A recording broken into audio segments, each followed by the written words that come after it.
Good evening. May I have everybody stand for the flag salute? Ready, begin.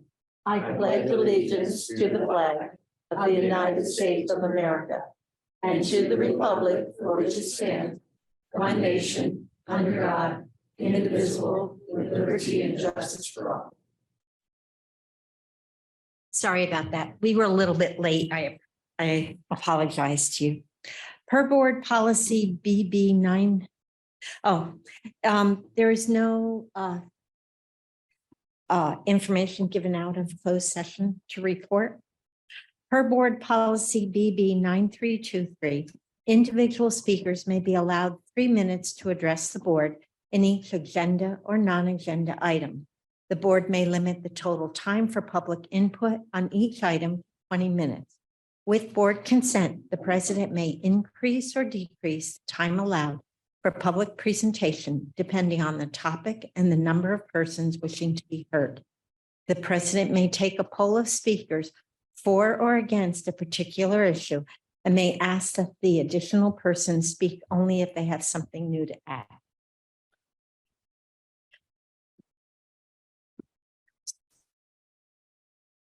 Okay.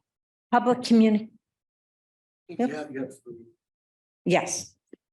If there is anyone that would like to speak to the board, I have Marco Ochella. May I have you step up to the podium and give your name, please?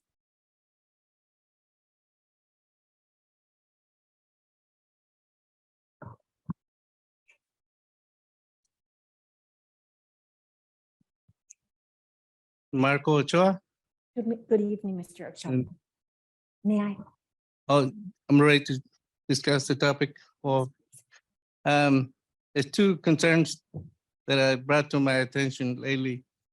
Usually we don't get involved as much as when something happened close to home. One of the items that brought me today is the growing concern. I know everybody or most of everybody, we've been bombarded with the news of everything, but right now I'm concerned about the shortage of what it be doctors. They attend to kids for crisis. I don't know if it I'm pretty sure you guys know that we have a shortage. Well, recently we had an emergency. We're still looking for it. And we've been told that it's specific today, we're on a 1 year less for an emergency crisis. That's not feasible.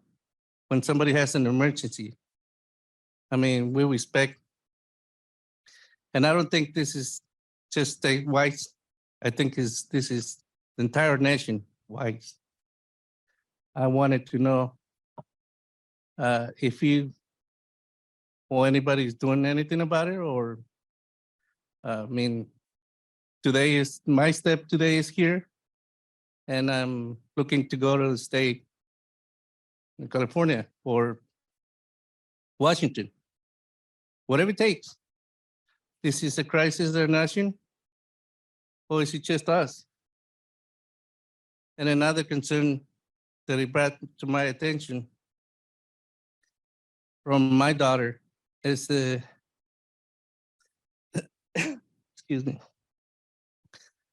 our school, or my daughter's school attends to it. One of her last class is within a range of the street, and the buildings are made of plywood. With all these shootings around, she brought to my attention twice already how vulnerable those buildings are if somebody decides to shoot with a high caliber rifle through those buildings. I'm pretty concerned about that. I know we always, as a state or the school, try to economize, But I'm thinking seriously, the state should invest in better protection. Instead of renting those buildings, they need to make better buildings. This is just my kids are almost grown up. It's not gonna last very long in the school, but this is not for me, it's just for the future. Thank you, Mr. Ochoa. What we will do is we will look into it and it would be on another agenda at another time. Okay? Thank you. Thank you.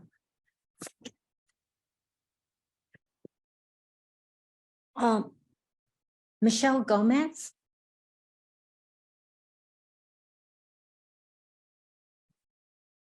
Hello, I am not a public speaker, so I'm going to try really hard to say this not fast, but I'm very nervous. My daughter was a first grader at Von Renner, and she is diagnosed with autism and sensory processing disorder. This school year, we've had a lot of difficulty getting her the accommodations that we believe she needs. Due to the treatment that she's received at school, she's now developed anxiety and depression at just 6 years old. The school has determined that she's not completing her computer work and she's crying because it's a non-preferred task. We have attempted to show the school her medical diagnosis stating that she has a severe disability, including her sensory deficits, which play a major role in her being distracted in class. When we tried to present it to the IEP team, we were told that it wasn't needed. Absolutely nobody at the table read the report that day. Her medical diagnosis should have been considered, seeing as how internal incident reports that we did not have access to were used to determine why she has protest and off-task behavior. If we were working as a team for Eliana's best interest, I feel all documents and all reports should have been available to everybody on the team. When I requested to see the reports, I was denied and told parents were not able to view them. They were only internal. If an incident happened with my daughter at school, I should be notified. I should be able to access the reports, especially if they're being used in her IEP determination. I'm here with a medical diagnosis stating that she has a severe disability and explaining how it affects her. But they say that these behaviors are because she simply doesn't want to do the task.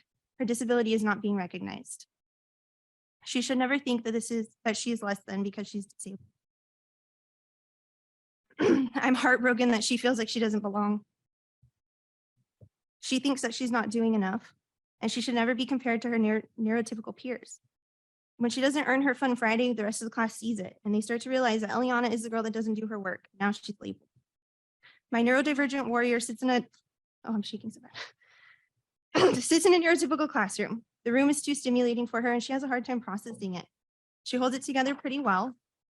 She holds it together so well that outsiders looking in say that she looks like she's high functioning. However, she's not high functioning. She's masking. Masking is a very harmful thing for autistic people. She doesn't feel comfortable being herself. She's incredibly intelligent and observant. She knows that her behaviors are different than her peers, and she's trying really hard to fit in. She holds it all inside until she comes home at the end of the day, and usually she only makes it to our car before she breaks down crying. Every single day. We have our routine, we go home and she decompresses. She's exhausted from holding it together all day. If she needs accommodations in order to function in a neurotypical setting, then I say give them to her. Saying she can't hold her hand, we can't hold her hand through it sounds a lot like ableism. Ableism is discrimination in favor of able-bodied people. If holding her hand is what she requires, then holding her hand, I will. I will hold her hand until she's 18 if that's what she needs. I will not deny my disabled daughter an accommodation simply because she needs to learn to be independent or because it's what the district requires because all students do it this way. The ball was dropped many times. Most importantly, a 6-year-old in your district has developed severe anxiety and depression due to the treatment she received at one of your schools. Your team failed her. I urge you to educate yourselves on neurodivergent children, educate your staff, and get more involved. I hope that you use this experience to better your special education system for the next child that comes along. When you know better, you do better. Thank you. Thank you, Mrs. Gomez. We'll look into this and let you know more information. Okay. Thank you. Susan Matos.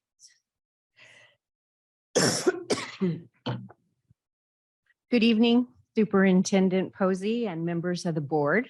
I'm here on a totally different avenue tonight rather than sitting in the corner and taking minutes and photos of all of you. It's indeed my pleasure to be here on behalf of several community members, students, athletes, and some previous administrators to ask you to open discussion at your next meeting of the naming of the Orston High School Gymnasium and court in honor and in memory of Carrie McWilliams. I understand that you have a procedure and a policy in place, and I ask you to place this dedication on your agenda for your next meeting. I have for your consideration 7 letters of support, which I believe is just a small sampling from people that will give you many, many valid reasons as to why Carrie is very worthy of this honor. I'm going to give those packets to you so that you can read them at your perusal, and also going to be emailing them to Nancy. But as previous publisher of this community's newspaper and a resident of Newman for 45 years, I can say that you are going to be very hard pressed to ever find another community member, administrator, and teacher who is more worthy of this honor than Carrie. He began his career here in Newman in 1979 at YOLO, and he continued to serve this community and the surrounding area for over 40 years. And some of the many positions that he held were teacher, coach for 29 years, athletic director, assistant principal, president of this very school board, and commissioner for the CIF Sac Joaquin section of the Western Athletic Conference. He was also principal at Creekside Middle School in Patterson, and his many, many contributions at Oriston High School are really too many for me to list, but you get the gist of what I'm trying to say. It's also impossible to count or to document the number of students and athletes' lives that Carrie touched and impacted through his years of service to this district. His work ethic, his dedication, his sense of fairness and sportsmanship were attributes that he applied each and every single day with all of his students, whether they were athletes or whether they were in his classroom. Carrie, together with his entire family, were, and one of them still is, a dedicated community member and to this district, extremely committed. Not many teachers would move to this community, raise their families, and dedicate their lives to this district and to the lives of students. He was just second to none, I think, in showing his dedication. Renaming the Oriston High School Gymnasium and the court in honor of Carrie McWilliams would be a very fitting reflection of his many, many contributions to this district and to beyond. I thank you for your consideration and would like to present to you 2 former students and athletes whose lives were impacted by Carrie's dedication.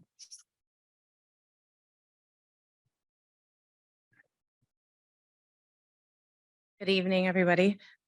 As a former student and player under Mr. Mack, I can't think of anyone more deserving to have the OHS Gymnasium and court named for and dedicated to. I first met Mr. Mack in 1992 when my sister played on the varsity girls basketball team. I then began to do workouts and summer practices with the team. I finally became a student at OHS in 1995 and played under his leadership for 4 years. I was also the stats keeper for the varsity boys basketball team he also coached. Mr. Mack always encouraged his players and students to be respectful, kind, and goal-driven. He influenced me on and off the court and played a huge and integral role in my teenage years and throughout college. It would be a shame to let his legacy and name be a whisper when he was such an inspiration to so many of us. Thank you. All right. Thank you, board members. Mr. Posey, always a pleasure. So Mr. Mack and I don't call him Carrie. I never, he was my teacher. We had a unique relationship. He was my teacher in 6th grade back in 1991, age myself. And then he was in it again. I played on his intramural softball team, the Mac Attack. And then in high school, he was my language arts teacher, and then vice principal. And then fast forward 20 years later, when Mr. Posey was our principal at Creekside, it was one of the summer working days, and I see Carrie walking on campus. He said, "I thought I saw your name on the staff list." And it was just ironic that here's my sixth grade teacher, now my vice principal, and then eventually my principal. And this past year, I also had the opportunity to coach his grandson in T-ball. So it's crazy how it just went full circle. It's insane. Man, what do you not say about Mr. Mack? He was just one of a kind, man. He impacted so many lives, and not just students, but colleagues, peers. He was special. I mean, he really was. I mean, he demanded respect without talking, just by his action. When him and Mr. Posey were together as principal, vice principal, they really changed, and he was a big part of changing the culture on that campus. Creekside always, I currently teach at Creekside. I've been there 19 years. Age myself again. When Mr. Mack and Mr. Posey took over, they really changed the culture on that campus. Their big thing was, I don't care about test scores. We're going to shift the culture of this campus. And they certainly did. And then when Mr. Mack took over as principal, he continued. And I've never seen someone have so much respect from his colleagues and teachers. I mean, people who taught for over 30 years. I mean, they'd run through a wall for him. And it was amazing. I mean, he truly cared about those who worked with him, the students. And I mean, we're just two examples of people he impacted as former students. And I mean, he was it. And I think, at the very least, I think we could do is honor him by naming the gym after him. He's an enormous, even when he moved to Creekside, I can tell you for a fact, he always bled purple and gold. I mean, he was, and he's from Newman. This is always going to be his home. Him and I would have conversations all the time, me being, class of 97 over here and living in Newman pretty much all my life since I was in fourth grade. But, like Mrs. Mattis was just talking about, he's done so much for the community. And I mean, even after he retired, he continued to be the Western Athletic Conference commissioner. And he was, so I'm a huge advocate for having the gym named after him. And hopefully this is something we could discuss at the next board meeting if possible. Thank you. Thank you very much. You will see it on a future agenda. Thank you. And you would look good in purple, Mr. So excited. Put it out there for you. Are there any other people that would like to speak? Okay, thank you. Okay, may I have a motion to approve the agenda? May. Not approved. Okay. Information discussion items. We are going to have a presentation. Oh, all in favor? Aye. Opposed? Okay, passed 5-0. Information discussion items. We are going to have a presentation. We're going to Yeah, it'd be probably best if the board would sit up. stand in the back or sit in the front. We have seats in front, I'll move the back. So they're going to come up, students going to come up here and give us a little preview of a upcoming production. It's opening soon, and I'll turn the mic over to Mr. Reeves once we get situated. Thank you for inviting us to come and give a sneak preview of our Municipal 13. This is the first time we actually have revisited a show. We did 13 about 12 years ago. And it was one that the directors had said, we're going to do this again because of the content of the show and just, well, we'll get there. 13 is a coming of age story of a young Jewish boy who is excited to have his bar mitzvah when his parents end up in a nasty divorce because dad met a stewardess.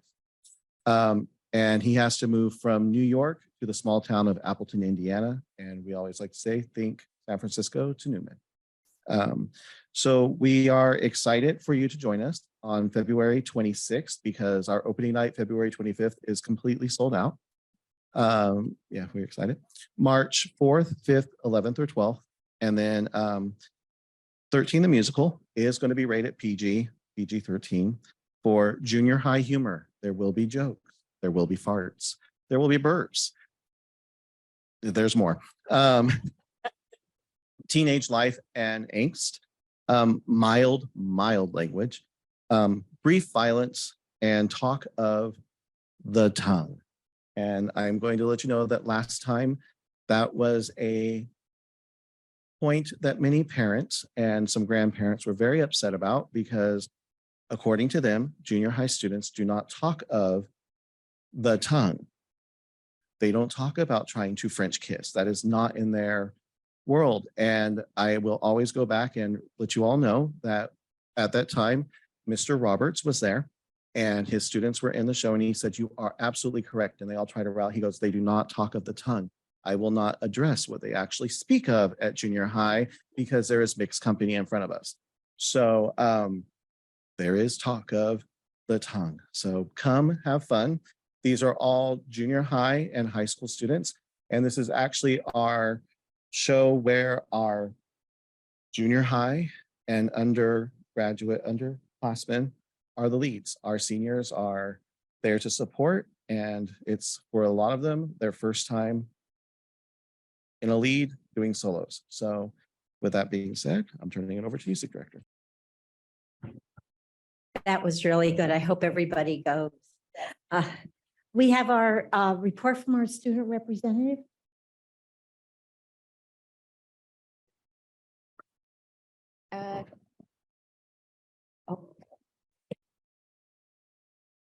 Hello, everyone. This is my report. You guys hear me? Okay. As January came to a close, the students had the basketball winter homecoming games and winter formal dance to look forward to. All events were seemingly successful in fundraising for the class of 2024 and generating an impressive revenue. As of February 6, 2023, the new schedule eliminating 8 minutes from the nutrition break was put in place. This alteration of the schedule allows for all students an extended lunch of 7 minutes, and I've received several positive responses in regards to the schedule. When asking various students how they feel about the new schedule put in place, they responded with an exorbitant appreciation for the extended lunch, which allows them to eat at locations such as Pizza Plus and travel back to school with extra time. On to upcoming events. On March 1st, 2023, the school will hold a second club rush in the quad. This allows for students to join clubs that they weren't able to sign up for in September and join a club. As the student body of Orriston High School, we have much to look forward to. Thank you. Mrs. Betancourt, LCAP data.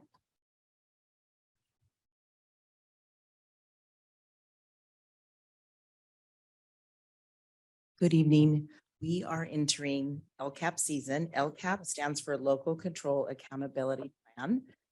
Carolyn and I usually work collaboratively along with our stakeholders to develop a plan. I'm just going to give you some data tonight because our plan is driven by areas of need and areas of that we're already being successful in. That's what we identify to write our plan. Basically, we have to address some areas of need and areas, continue with areas where we're being successful. Next slide, Edward. So just a little bit of an overview. The state account that California dashboard is the state accountability system. So it's an online tool to help parents and educators identify strengths and areas of improvement. And we use the data that we get from the state accountability system, the dashboard, to support the writing of our local control and accountability plan, our LCAP. Due to COVID, the dashboard was suspended for basically 2 years. And this year, the first year it's back, is the display looks a little bit different. So for this year only, it's going to only show data for this year. It's usually the dashboard uses a growth model, so it'll compare 1 year to the next and show the growth we've made. We don't really have we're not going to go back to 2019, which is the last full year we'd have to go back to. So the state is basically on a reset right now. And we're going to start with 2022 as our baseline year. So there are 5 status levels, very high, high, medium, low, very low, and those will only be used for this year. And if you remember the gas gauge from a few years back, you're going to see it's a little bit different. They measure, the state measures 6 areas: academic performance, chronic absenteeism, college and career readiness, which is, you will not see that this year. That will resume in 2023. English learner progress, the high school graduation rate, and the suspension rate. Based on this information, we have to address any, what we of course call out our areas of strength, and we have to address any areas that need improving through our LCAP process. Next word. So this is the district dashboard. So in those areas, and college and career will not be reported this year. So in those areas, we get like a high, low. So for example, chronic absenteeism across the state and in our district, and you're going to see a little bit more data on that, is very high. That's an area we're going to need to address. Suspension rates, as a district, we are in the middle, about medium. English learner progress is low, and I want to I want to kind of clarify that when we get to that area. Our graduation rate is right in the middle, kind of in the medium area. English language arts is low, mathematics is low. Next slide. I'm going to kind of give you some individual data. So what I'm comparing you to, if I see a typo up there, is our district to the state. So basically, the state has suspended, you look at the number of students on the bottom, and then they give you the percentage of students that have been suspended at least one day, one time in that school year. So we're right where that's just a coincidence that we're basically right at the state level. So overall in our district, we're suspending about 3.1% of our students one time in a year. They have one suspension. Next slide, Edward. Where we're struggling and where we have to address in our LCAP and as a district is the suspension rate for our subgroup. So the dashboard measures our overall performance, and then it breaks it down by subgroup. And the subgroups that we have been identified in our district as struggling with suspension rates are our African-American students, our foster youth, and our students with disabilities. So in basically, though they're being suspended at a higher rate than our population, our regular population. For students with disabilities, it's about 6%, 6.5, I believe, up there. In 2019, we were 12%. We were suspending our students with disability at a rate of 12% for our population of students with disabilities. So we've cut that in half. We've actually been making a concerted effort to address that issue.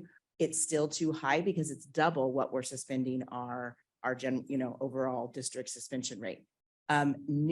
This was not an issue in 2019, but it has become an issue in 2022.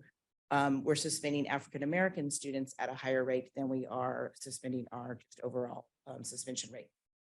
One of the things you want to look at, though, is we don't have a high number of African-American students. So you're talking, I believe, it's about a 10%. Sorry, I don't have my glasses on. Yeah, 10.8%. 74 students represent 10.8%. So to lower that to 3%, 20 kids. So it's very doable to address that at a smaller number to make the change. Yeah. So the lower number, it's much more difficult when it's a smaller population. We're looking at higher percentage rates. So we need to put that in some context, but it's still an area that we are going to address. Next slide, Edward.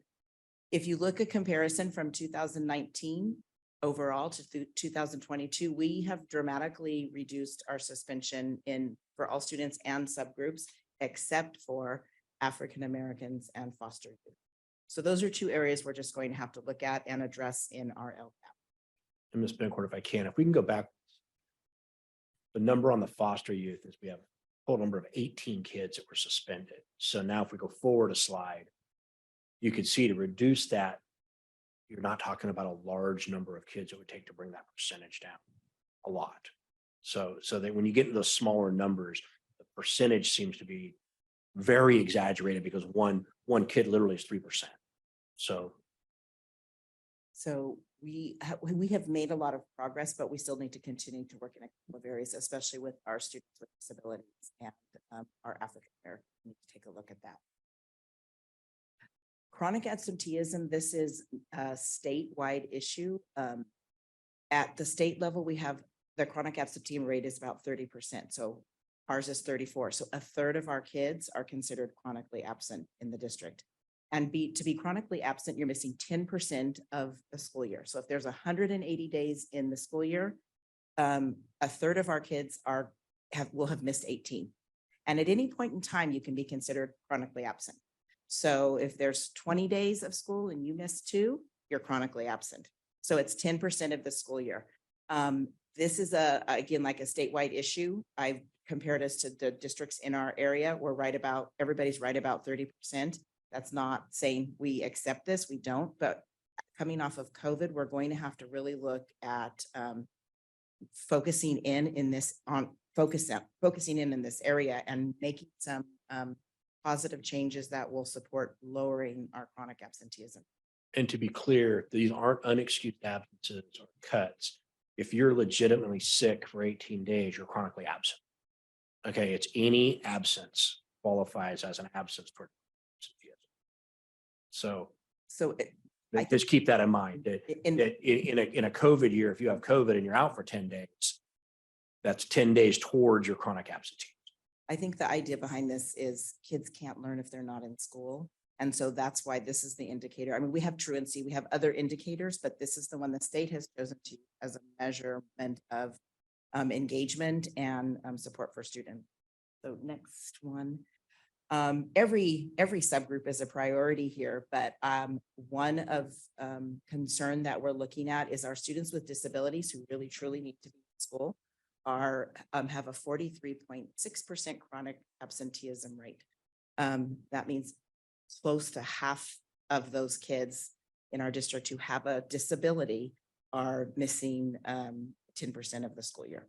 So that's, if I wanted to say there was a fire to put out somewhere, this is the fire in our district right now, but it's also the fire across the state that we're all trying to battle. Next slide, Edward. I think this kind of visually shows you in 2019, our chronic absenteeism rate was 4.7%. So only about 4% of our students, close to 5% of our students were considered chronically absent. That has increased to 35.5%, which we know these are effects of COVID. We need to figure out the why with some of our families, why they feel that it is easier to leave, that kids can miss more school. So there's a lot of work to do in this area. Any questions so far about either of those two indicators before I get too far down? Mrs. Bettencourt, you're chronically absent if, say, you get COVID or a bad cold. Can they use the Zoom lessons? Say if they've got COVID, can they queue into a Zoom class? Or we don't? No, that would be independent, short-term and long-term independent study. And you would have to, that's actually a separate program, separate school. So if they're sick, they can make up work. And there's, all the teachers are really good about supporting kids and making up work. But that doesn't change that. Does not change it a bit. Nope. They make up the work, it doesn't change. No, it does not change the indicator. If you're out, you're out. You're out, you're out. The only thing that can recover an absence really is Saturday school camp. Because it's a school of attendance, you can go back and it counts towards a day of absence. And this to this end, remember, we are in the process of bringing in a child welfare attendance office. And this is one of the reasons we know that everybody's seen this after the pandemic. We're going to need to really put efforts into the idea that if you just have a sniffle, come to school. Because we were just have a sniffle, still come to school. Because remember, at the start of the pandemic, we had to retrain to don't fight through illness, stay home, right? When it was first starting. And now you'll have to get back to that. It's okay to come to school. The pandemic, the state emergency should end in May, according to President Biden. So it's okay to kind of change our thought back to the way it was. But so that'll take some efforts and some re-education. We need to also help our parents realize that chronic absences is every one of those is a dollar sign. Because we're not getting ADA for that once Well, they're not here. Worse than the dollar sign is I mean, they're not learning. for a third grade student, if you miss 4% of school. Yeah. The research says that there's no real effect on the chances of that child graduating high school. It's a crazy thing to think. Third grade, Mhm. they can predict high school graduation. Every absence after it's 4 absences, not 4%, 4 absences, you drop your chance of graduating high school by 0.5%. And that has been replicated under several studies. So that's the real problem of chronically absent is at 18 absences, you're now 7% less likely to graduate high school 9 years later than your classmate who has only missed 4. And it keeps going up 0.5% every absence, almost on a linear growth.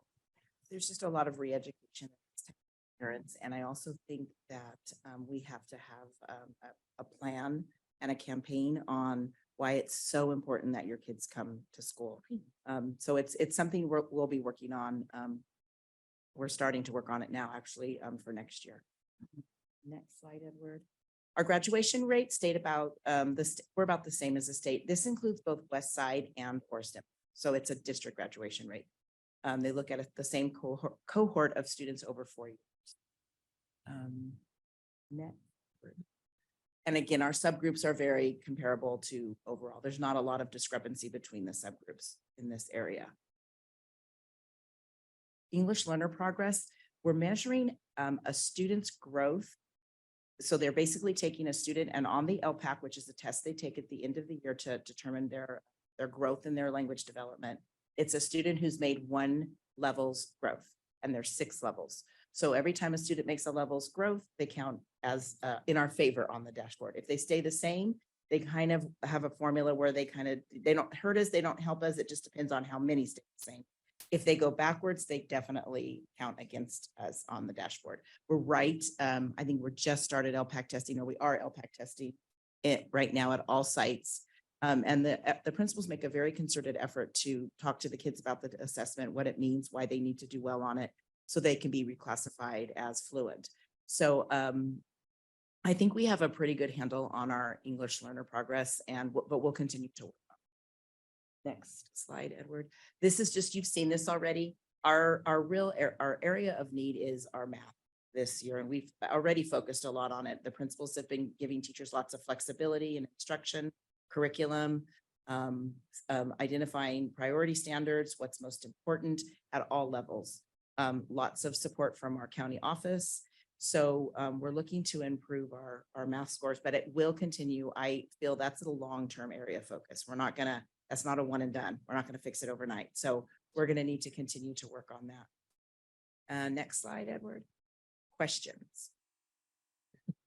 So basically next steps, we're going to go out to the sites and we're going to have some meetings available to all staff to come and give us input. Based on this data, we're going to identify a few areas that we must address. And then we also want to know what's working in the current LCAP. So a lot of things we pay for out of the LCAP have been very positively received by staff, LVNs at all sites, for the most part, counselors, mental health clinicians. So those are all things that can support some of the work we have to do with like our absenteeism rate and our suspension rate. So we're going to be out there. Please come and provide your input. Students will also be asked for their input and probably starting in 5th grade, junior high and high school, we'll meet with student groups and we'll get input from them on what they think and how their ideas for supporting growth in these areas. And then we'll have a few community meetings. That's the next step, 2 community meetings where each site will bring a group from their site. We'll prioritize and then we write our LCAP. So it truly is driven by the stakeholders. So I encourage you to participate. Pretty much everything that we do through the LCAP has come to us through people in the community and in our school system. Yeah, they advocate. Yes, they're very good advocates. The board has, you have site data that we're going to just put it in the packet for you so you can see it. So basically you can see each of those indicators for each of our sites. Yeah, you don't need to share that, Edward. Any questions?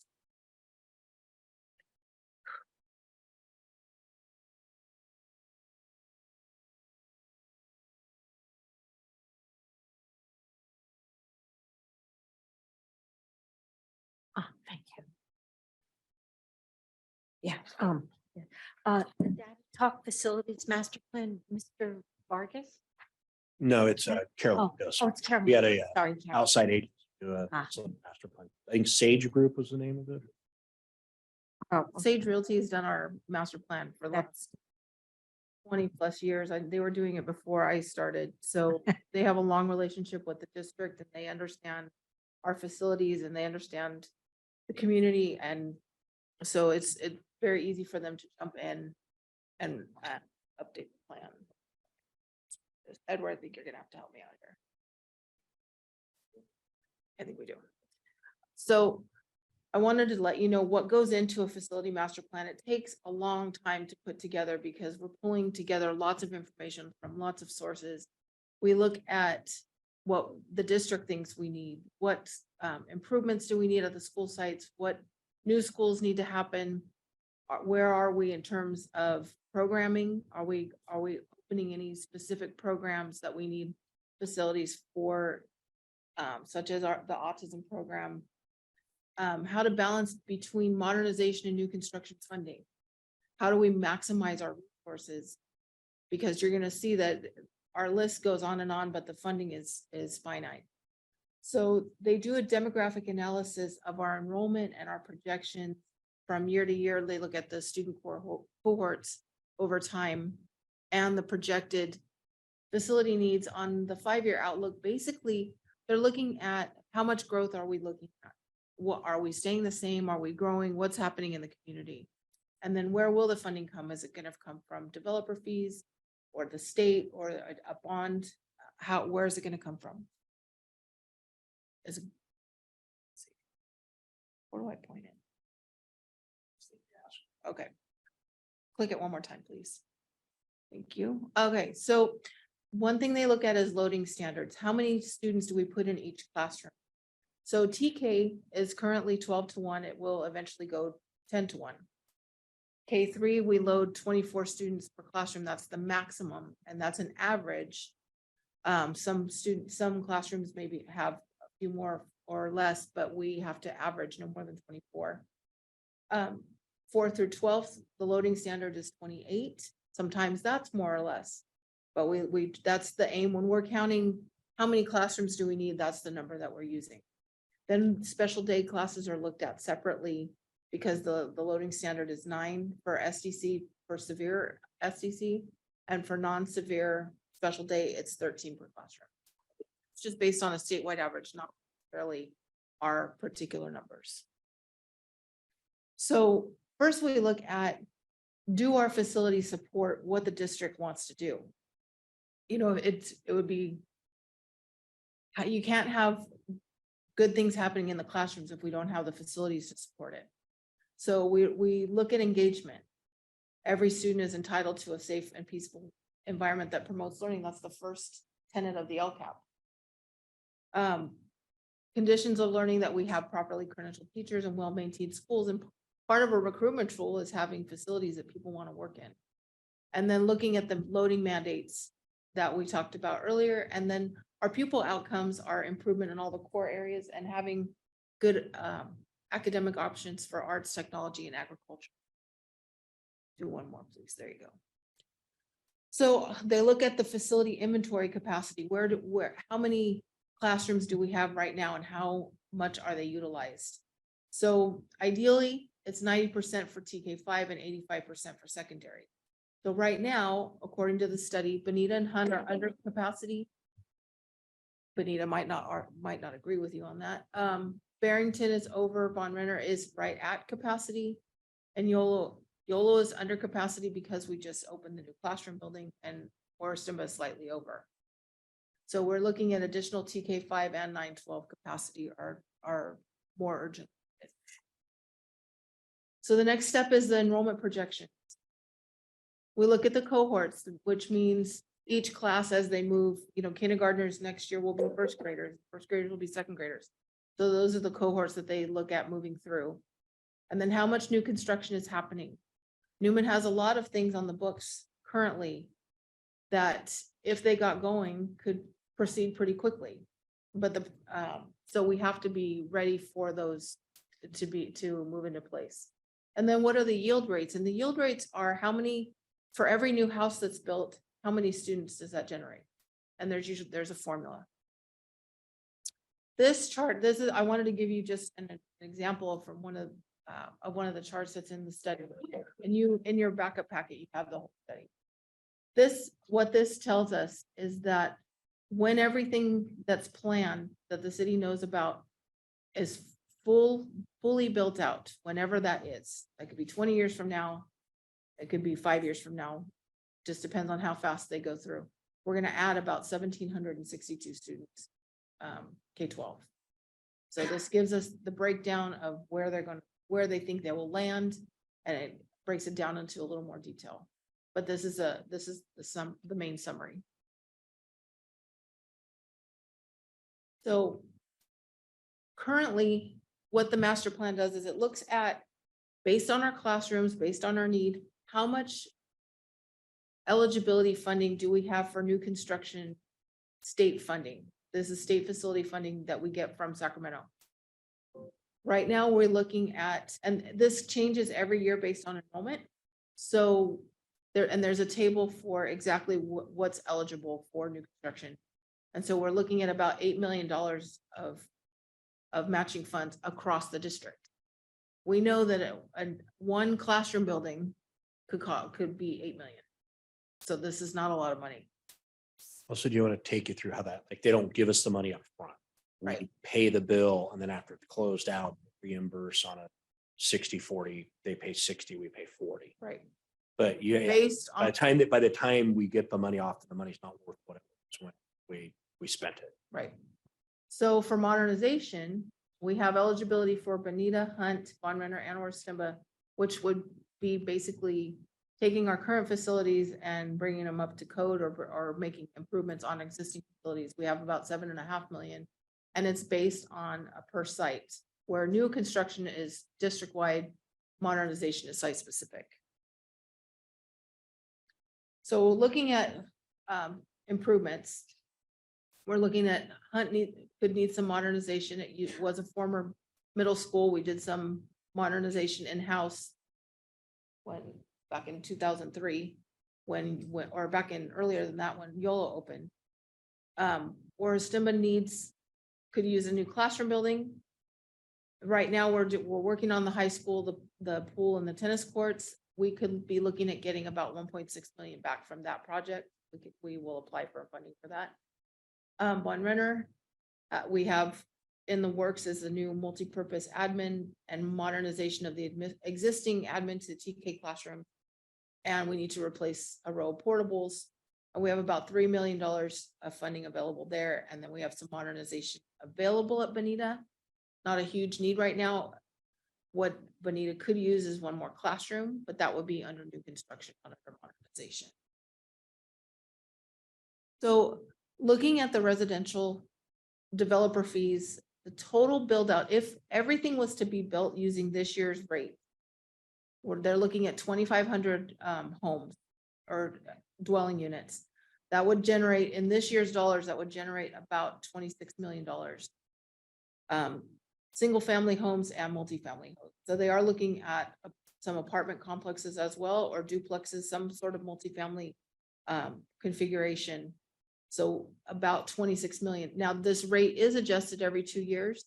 So, but that's what it would be if they all were built this year. So now this will trickle in. So it's not going to be a big lump sum. We may get some large lump sums at some point when the project over here gets started, or when some of the other ones get started, if the developers want to drop them in blocks, which they typically do, we'll do 10, 15 lots at a time.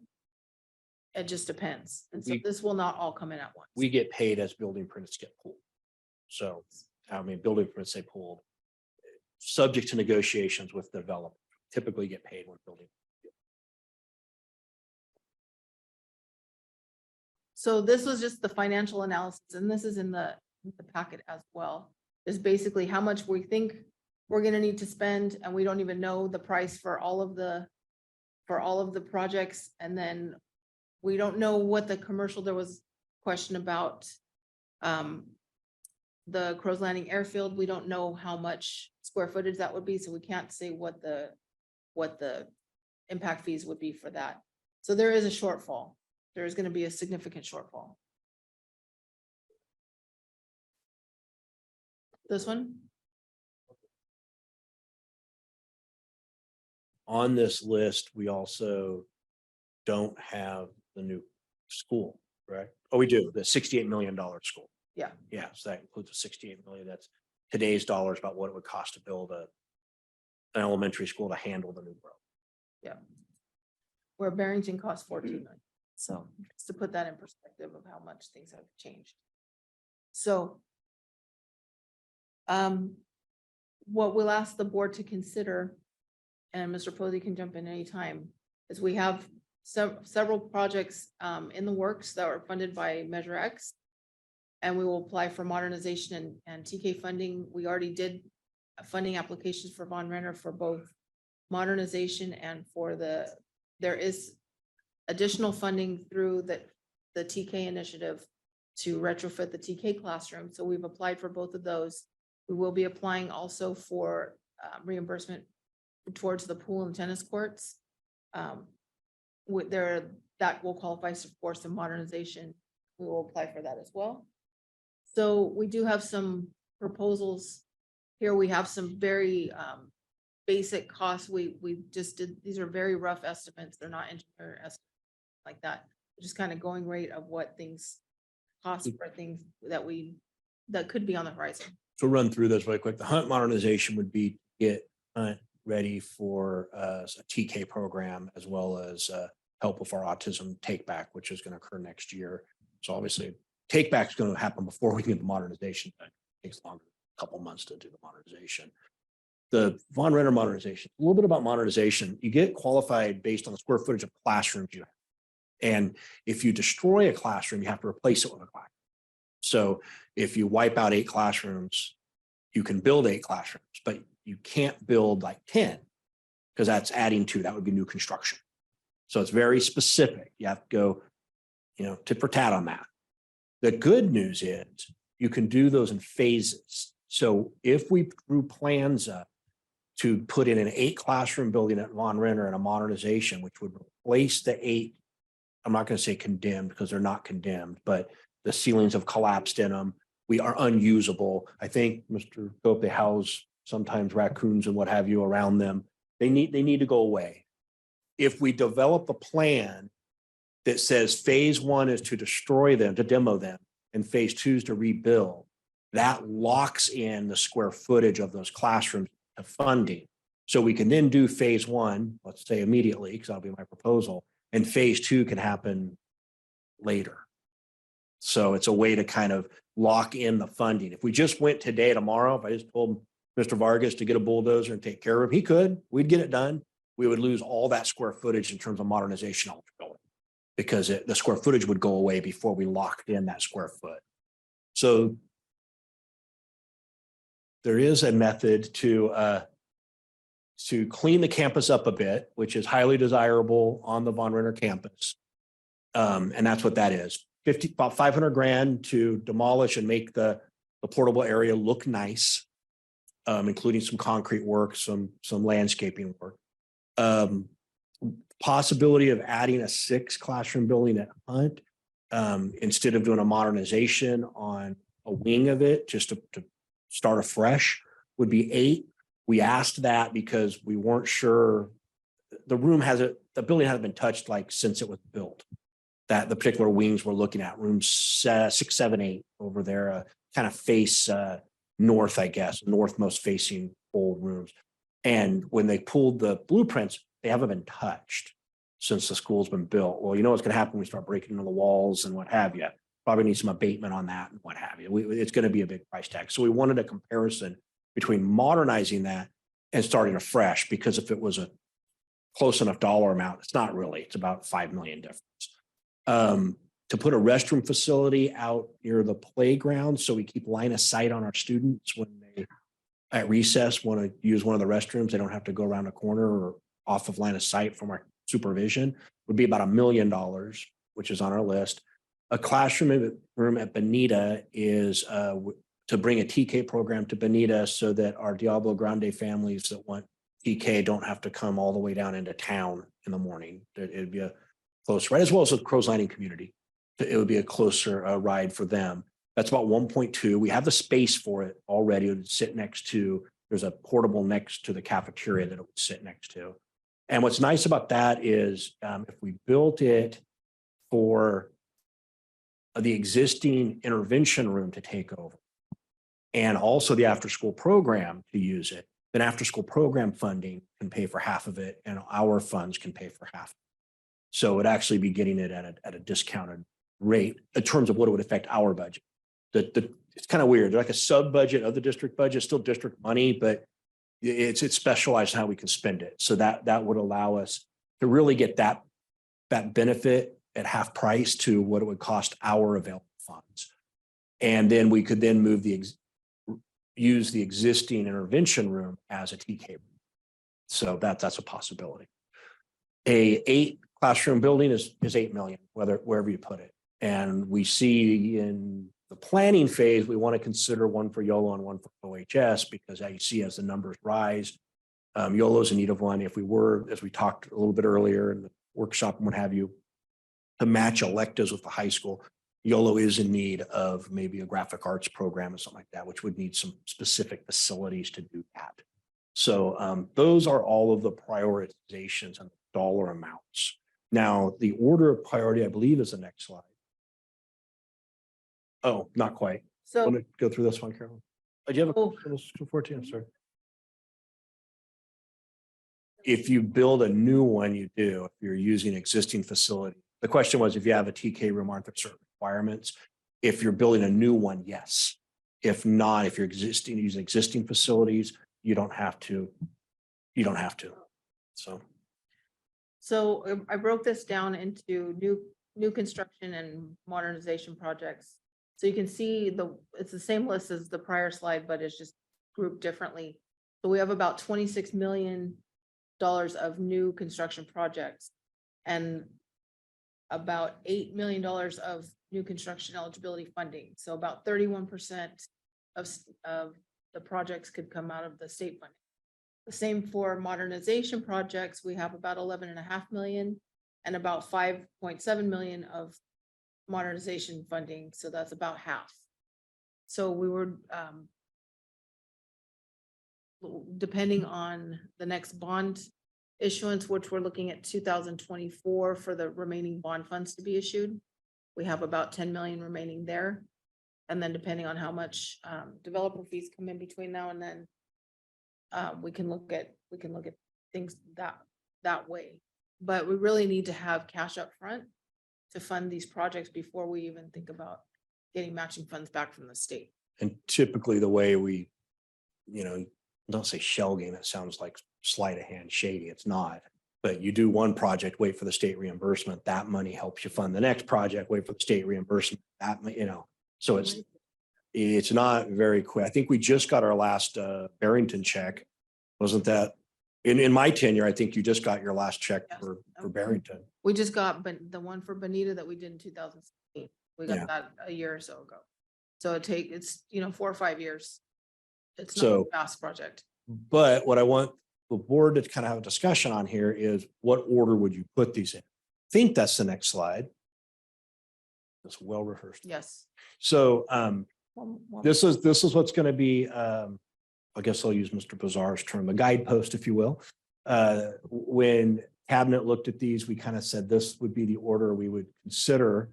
First would be to draw up plans for Von Renner modernization, including a new 8 building classroom that would lock square footage in. Then go through phase 1, which is to demolish the portables and rehab that area. It really would beautify the campus a lot, and it would take some safety hazards, honestly, off the campus. And Von Renner needs it. The second, because it involves our TK and our preschool plans at Hunt, and preschool at Hunt is necessary for our autism when we get to preformal. We have to have a way to mainstream our preformal autism, and so we need a preschool. Preschool as well would be to do the Hunt modernization. Adding a Bonita classroom is a 3 with an asterisk because again, it is half price to our construction budget as long as after-school program has the monies to, and which now they do, to pay for half of it, and then we'd split use with them. And then the OHS classroom seems to be something we'd already talked about earlier about being kind of in dire need. We're pretty much out of room there. And we're going to be having this increased in student population. So we're just going to become more and more and more out of room. YOLO classroom, because as the report said, YOLO is a little bit under capacity right now. We will have some growth coming up. But, not that it's not important, just 6 on the 6. And then when Von Renner needs that extra rooms, or we would do the phase 2, which would be to do the construction of the 8 new rooms. To be clear, even though it's modernization dollars, when we split the phase 1 and phase 2, we're not going to get reimbursed phase 1 money until we finish the project phase 2. I think, Jonathan. So Most likely, but depending on, we may be able to do it, we may be able to get matching funds, but for a small project like that, it wouldn't be very substantial. talking $800,000 maybe. So that would be my recommendation, but this would be a time for board to see your priorities and have a discussion to kind of give us guidance to where we might start. My thing is, when is it gonna all take effect? It's all fine and dandy to have that up there. When gonna get done You guys tell me to, is the question. you guys tell me to bulldoze. Because anybody can say, oh, we want this done. But when is it gonna get done? 2 years, 5 years, 6 years, 7 years? With the nod of the head, I would like to have construction plans drawn for modernization of tomorrow and get the bulldozers out as soon as possible for demolition this summer. I want to do it over the summer because kid safety, and I don't think it'll take months to do. Usually demos pretty quick. Now maybe the rehabilitation of the land it's sitting on, the beautification, the concrete work could be. So we would do it as we have money. So when you prioritize, you're saying spend the first dollar here, the second dollar here, and that's where Carol and I sit down and go, okay, how much money do we have? Good, let's do that project. Let's do that project. And we keep you up to date. We have enough project item 1, 2, we're doing it. We have enough money to do item 3, we're doing it. Oh, we just got to check for this. We're going to move it to this. But it's basically putting in order to wait in line for the available money. Nod of the head, we'll call Huff Architects tomorrow to draw up the 8 classroom building, get it to DSA, Department of State Architecture, sorry. And as soon as they approve it, it locks in our square footage, we can bid out demolition. Can almost make it a fundraiser. I want to take a shot at the faculty or the portables, $10 a swing. But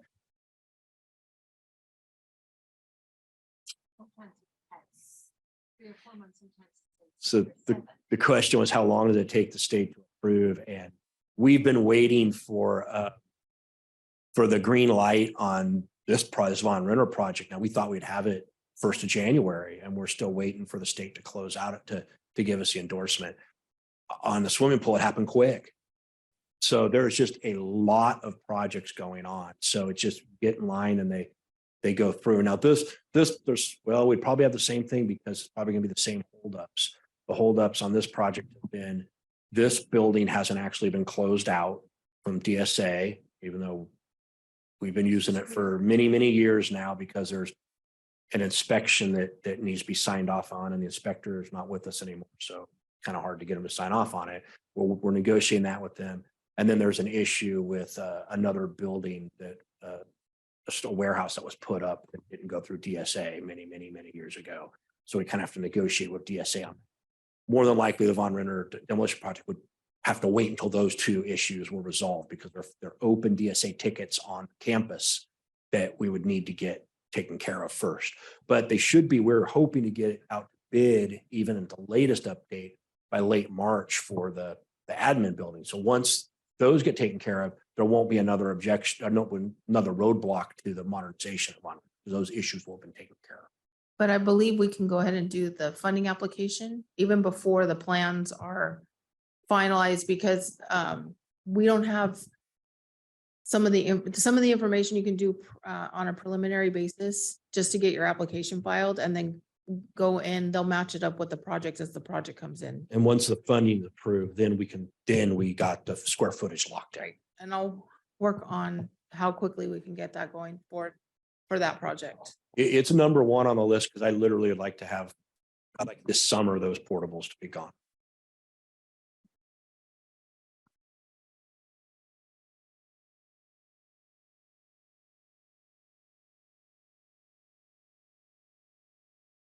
Please come to the podium. Mr.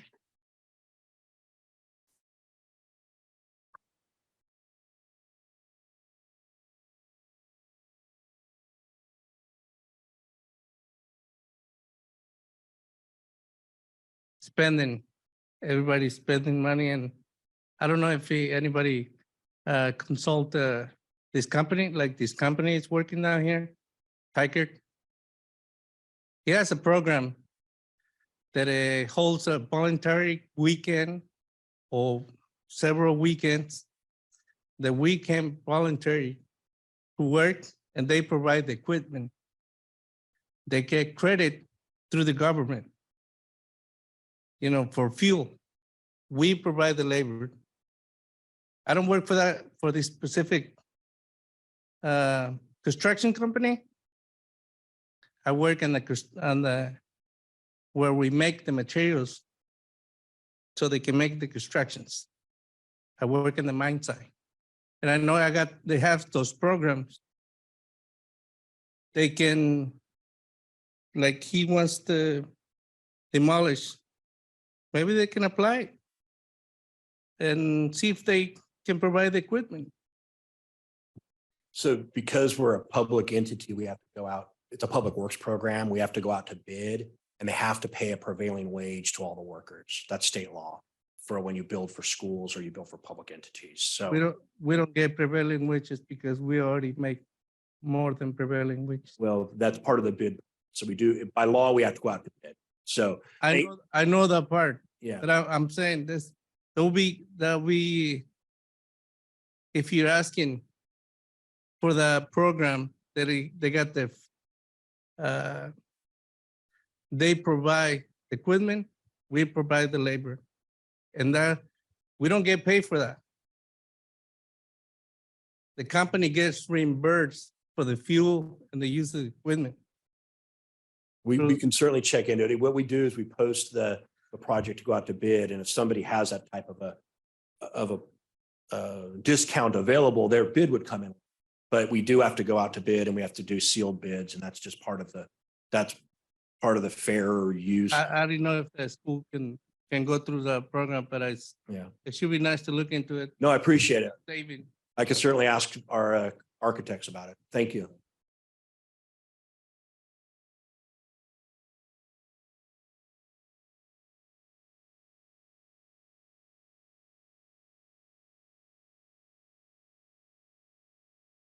Any, Oh, can we go back to the last slide that had the priorities down?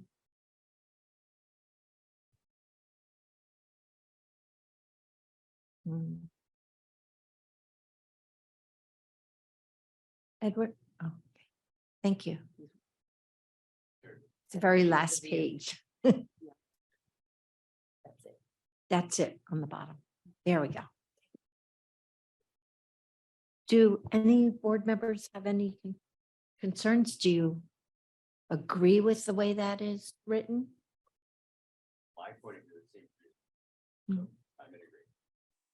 I am also. Yeah, demolish portables, that's a health concern of mine. I mean, Right. You can have aphids, you can have mildew in there and, Raccoons. yeah, get rid of that, you know. And I'm in agreement with it too. okay, we'll start the process tomorrow. Let's see what we can do. Don, do you have any? Oh, Mr. No? Jillian? Okay.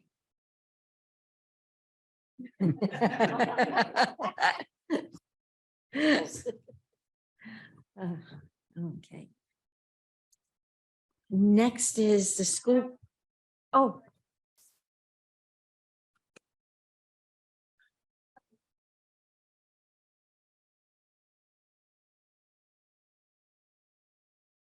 Sorry, I'm short.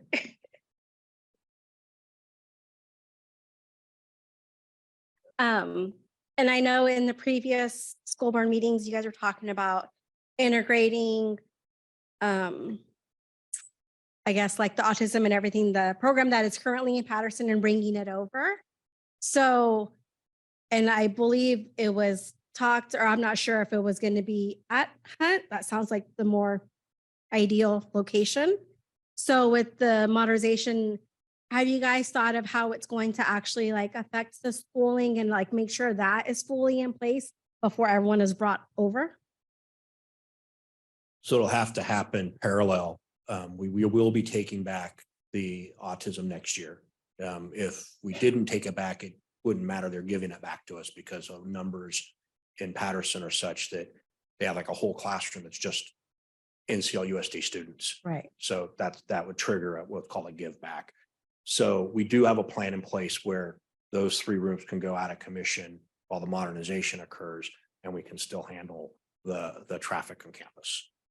Okay. Yeah. Like thoroughly like cleared with the staff and everything too, not because I know I see a lot of where it gets thought of here and it sounds like a really great idea, but I feel like a big portion gets cut out and you guys eliminate the actual staffing part and don't realize how much that affects the staff in itself as well, which in turn will affect the kids and everything else. So I just hope that you guys like took that into consideration. It wasn't like, oh, this is what we think is going to work and is a great idea, but thoroughly talked to your actual school staff site and really understood like everything that's going to be kind of changing and how that's going to fully affect and make it fully function for everybody. Yeah. So right now, what we would do is sit with the architects and say, tell us what's possible. And then from there, we would go to the staff and say, let's look at the logistics of this.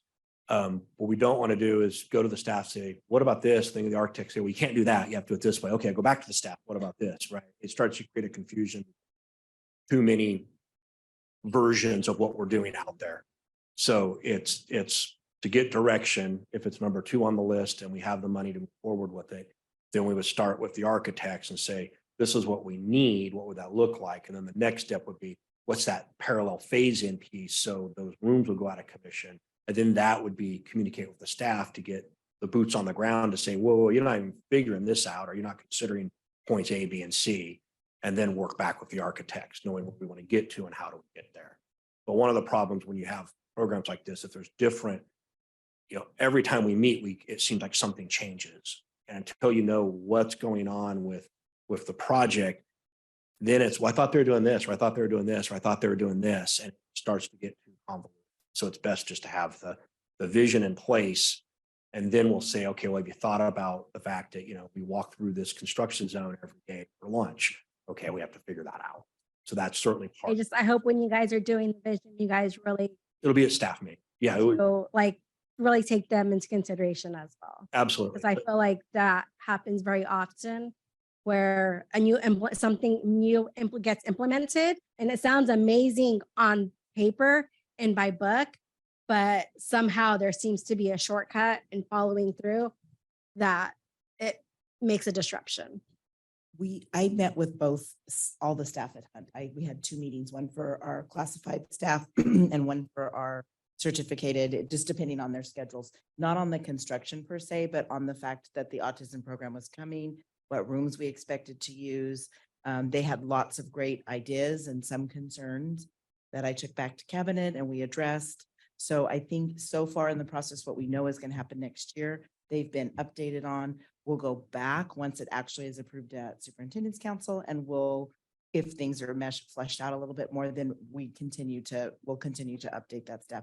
We actually are also going to try to, if they'll let me go to each staff meeting at the elementary. I think I've talked a little bit about it because it really is a district program. It's not a Hunt program. Right. So other sites should know what's going on with these students also, and why we're moving some of them to Hunt, and just to kind of make them aware. But Hunt we've already had 2 sessions with Hunt staff to get their input on this and suggestions on where we're already at. But like Mr. Posey said, it changes all the time. Right. I mean, We'll keep updating them. Yes. Absolutely. No, that's a great point. Thank you. Next on our agenda is school board self-evaluation the school board did, and there are three of us that are present because our two new board members could not do this. We self-evaluate ourselves each year. And I had one concern. I was looking, operate openly with trust and integrity. And it's out of a scale of 10, it's at a 6.6. I was surprised at that one. Because for the most part, I think we operate pretty openly. Yes. So I don't know how it got, our old board members didn't include, it's only the three of us. Maybe somebody can't read our handbook. Maybe somebody put down a one. That could be it, right? Maybe they're thinking one was the best and 10 was, okay. And there was periodically evaluate its own effectiveness. That ended up with a 6.6.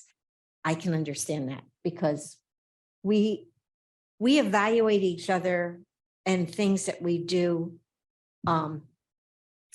without doing it formally. We'll do it in closed session, sometimes here, but for the most part, we really work well together. At least I feel we do. I'm not shaking my head. I know. I'm not on you.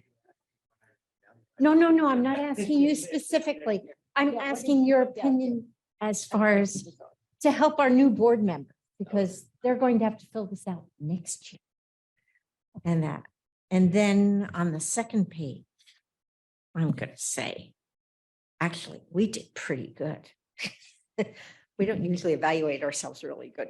We kind of put it down.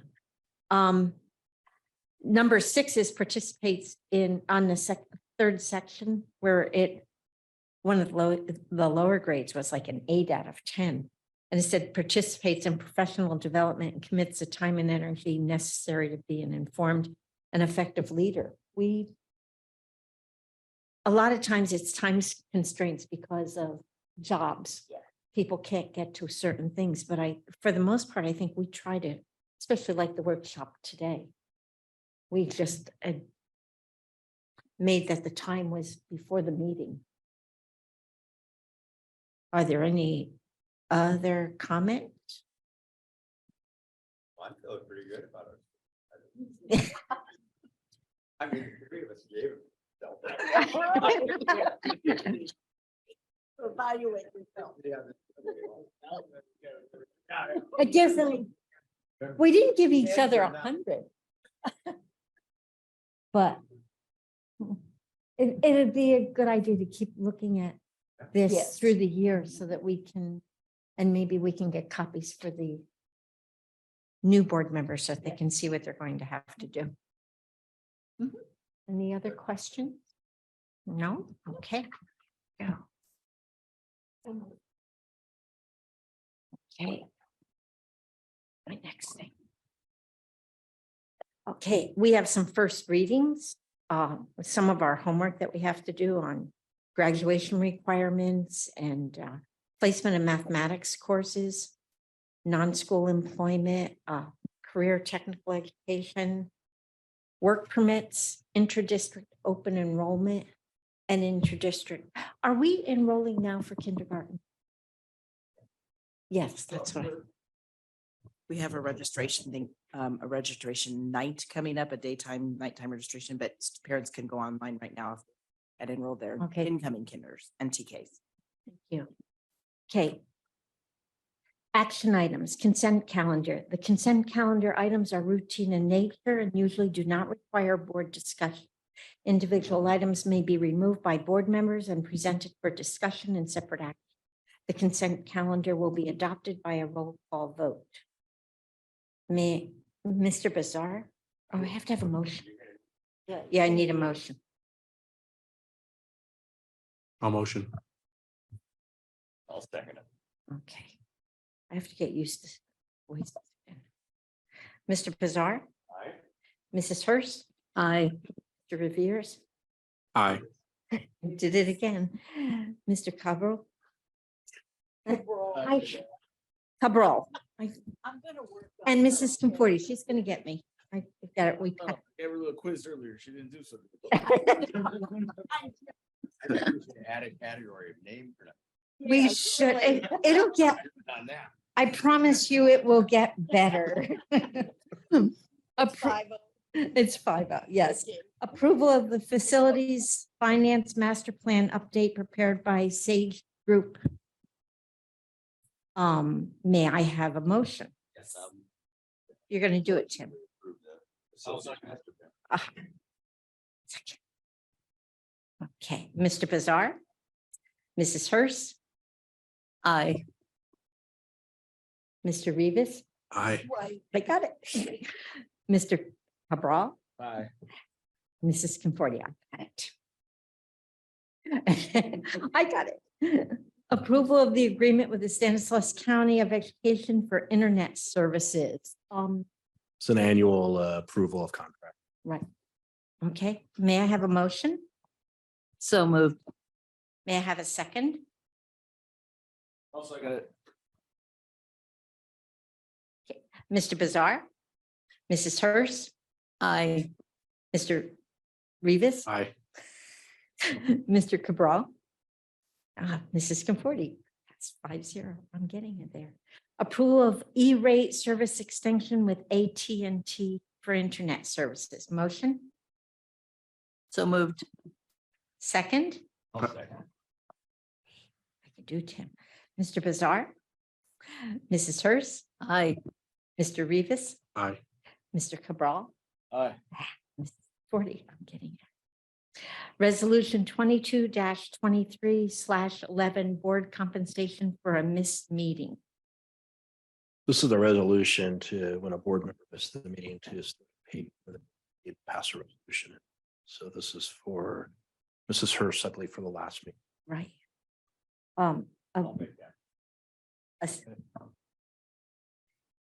Mr. Bazar, Mrs. Hurst. Oh, you can't vote on it. You would need to state your reason for Yeah. You need to state a withdrawal. Because it was my absence. Yeah. Conflict of interest. Mr. Rivas, Aye. Mr. Cabral, Aye. and Mrs. Conforti, 4-0-1. Approval of ELOP program plan. This is our extended learning opportunity program plan. We have to put a plan that you have to approve. I think we've had presentations on this and the plan reflects. Yes. May I have a motion? I'll motion. May I have a second? I'll second. Mr. Bazar, Mrs. Hurst. Aye. Mr. Rivas, Aye. Cabral, and Mrs. Conforti, 5-0. Vote for CSBA delegates. Okay, here we have, go ahead. Here we have a ballot. It says we have 2 people running for the CSBA delegate assembly ballot for subregion 8C. One is Kathy Dunham Filson out of Denair Unified School District. One is Mary Jackson out of Turlock Unified School District. And you need to vote for 2. So Consider the 2 and then vote for 2. I would We say have- we're voting for both. Ms. Dunham Filson and Ms. Jackson. Wait, There is no room for a write-in, Mr. Bazar. I'm sorry. I know you had your heart set on it. No more than 2. Vote for- Posey, was that at the workshop? Was that the lady that was there at the workshop we went to? Or no? Yes. Was The her, right? Turlock I believe it right? The dinner one? Oh, the dinner. Okay. So may I have a vote? We're going to vote for both, correct? I think we need a motion. We have to. I need a motion. Okay, and a second, I second. Frank. Sorry, Mr. Rivas. Okay, Roll call. on this. future agenda. We need a roll call on that. Oh, Mr. Bazar, Mrs. Hurst. Aye. Mr. Rivas, Aye.